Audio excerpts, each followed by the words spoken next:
Hi everybody, welcome to Model Trains. So this video is an unboxing of a time capsule, and I suppose I'm doing this in thank you to having over 100 subscribers to my channel, which I'm very appreciative of. So thank you everybody that subscribes, thank you everybody that watches my channel. I do appreciate it. So this is I'll show you around the right way. This is a Hornby mineral wagon, part number R102 NCB. You would just say to yourself, it's just an average wagon. But when I bought this in an auction earlier this year, it was kind of overlooked by a lot of people on, it was through eBay I got this one. And for a lot of people, they would say, well, this is just a wagon. Why even bother bidding for it? Because you can't see it, because it's sealed. I'll show you with this little marker here. So you can see along here, this silver sticker is sealed at both ends, here as well. And even when I saw this, I didn't realize. I just thought, well, it's a silver sticker. Who cares, right? But this was at a time when Hornby had a range that they had launched called Silver Seal, and with every one of those models, they would seal them with this silver sticker. So this was, if you go back, I can tell you how I can date this. This logo here, Hornby Railways, this was launched in 1973. And this model came out in 1973, R102. And it's even got the price, if I show you here, 90. That would have been 90 pence. Which is just shy of £1. And NCB, which is National Coal Board, this is a brand or a type of model that I do like to run on my model railway. And I think that stems back to when I was young. My brother and I started our sort of model rail stuff at the same time. I was about 10 years old. My brother was about 12, just over 12. And he had an NCB shunter, which I was amazed at. It was so heavy. And in fact, let me just bring it into the shot. Luckily, it wasn't too far away. This is a model in question that my brother probably bought this about 1979 maybe, and yeah, it's still in the family. I now am the proud owner of this, or maybe I'm just looking after it for my brother when he wants it back again. It was a non-runner when I picked it up from my brother, but now she's running fine. So yeah, so that was my first knowledge of NCB, rolling stock, locomotives, etc. So to give it a little bit of context with this, I'm going to give you a very short video of some important things that were going on with Hornby in 1973 and some interesting facts. Terence Cuno's painting Forging Ahead features on the cover of issue 19 of Hornby Railway's 1973 catalogue. The original painting can be viewed at the Museum of British Transport. In 1973, Hornby had over 500 Hornby stockists who were also designated service dealers. You could also contact the service department at the Hornby's factory in Margate, Kent in England. 1973 saw a new era for Hornby, as there was a takeover and a rebranding. Hornby Railway's first new 00 gauge locomotive during this time was the Stanier Black 5 460, which appeared in the 1973 catalogue. It featured silver seal branding on the packaging, together with a ring-filled motor. On page 26 of the 1973 catalogue were the listing of the silver seal wagons. The most advanced product range, known as the Silver Seal, could readily be identified as the boxes had silver seals. These wagons were a higher level of detail. All wagons had metal tires and low friction bearings to ensure perfect running. What this was in reality was the metal tires being a simulation of a bearing. The rolling stock would have improved running qualities due to the extra weight at the lowest place on the model and lower friction on the running rails. Nickel-silver rail was starting to be introduced, initially on points, diamond crossings and flexible track.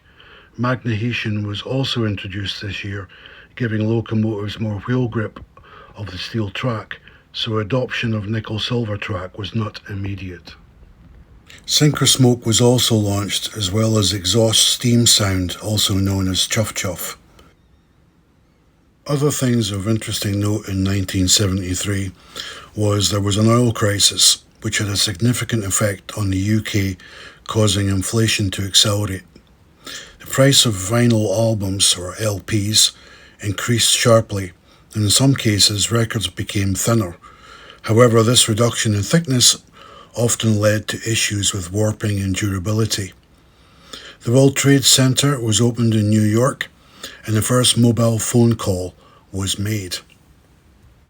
And on the 2nd of September that year, J.R.R. Tolkien, British writer born in 1892, famous for The Hobbit and Lord of the Rings novels, passes away. Okay, so, right, we're now going to open this up.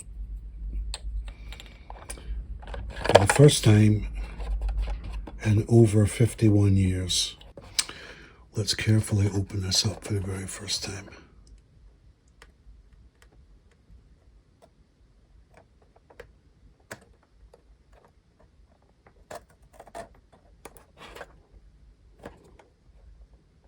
Did I catch that the first time?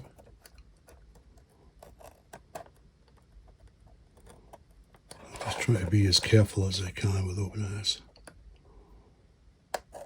There we go, that's it.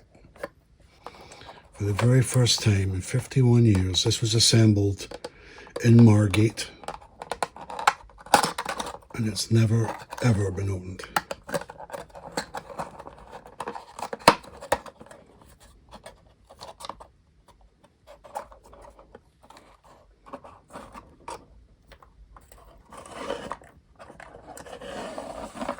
Well, apart from missing wheels, which I think hopefully are in here, they are. And it's still got the cardboard packing rings, which I guess when they assembled this, they put that at either end. So let me put that back inside.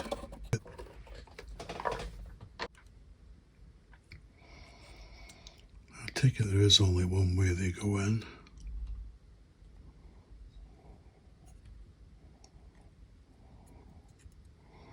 Yeah, I'm just having a good examination of the undercarriage of this. Interesting.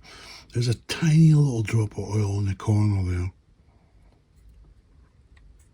Same with this side.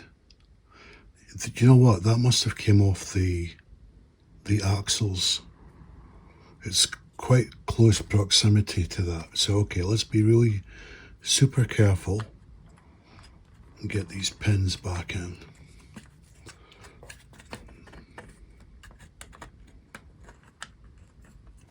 Okay, let's spin the wheels. There she is.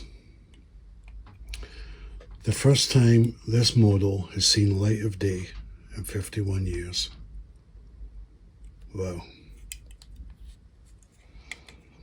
like I say, for me, there's a historical significance in this. The opportunity to open a time capsule from a time where, as I said earlier, this is at a time where Hornby were manufacturing models in the UK. And as you probably saw from that video, the factory in Margate was absolutely massive. I don't know how many thousands of people worked there. I'm sure you could probably find that.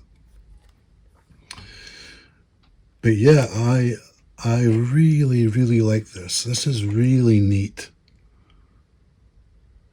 I mean, effectively, this is absolutely brand new from 1973. I'm just so impressed. I mean, look, compared to some of the decorations on some of the models that you see now, this is maybe not so amazing. But it's just the historical significance of this. You know, I was torn with the idea, you know, should I open this? Should I maybe just leave this as a time capsule? But now that I brought it out, I'm glad I did open it up. For it to get a chance to run on a layout which it was made and built for, intended for. And if you think about it, you know, if, let's just say, hypothetically, the woman that did the final assembly of this was age 30 at the time. She would now be aged 81 years old. Wow,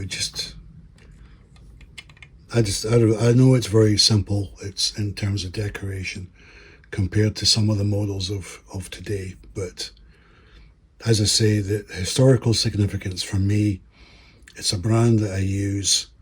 It's never been opened. I don't know. Maybe I'm a big kid with things like this, but I just really think that's really cool. All right, let me hook it up to the layout, and we'll give it a couple of laps to the track. Okay, so the NCB wagon is now on the track for the very first time since it was manufactured in 1973. So I've been having a bit of think of what kind of locomotive can I use to take it for its first trip around Douglas West, and I decided that I would take out my brother's NCB Wren Shunter from 45 years ago. So let's back her up.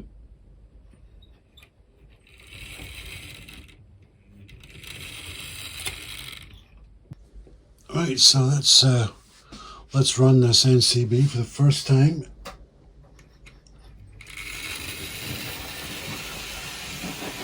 And off she goes.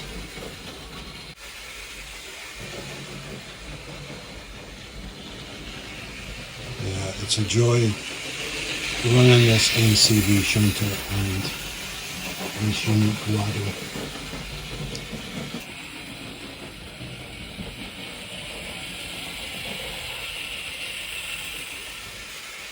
Yeah, I'm glad I actually unboxed this and didn't just keep it as a time capsule.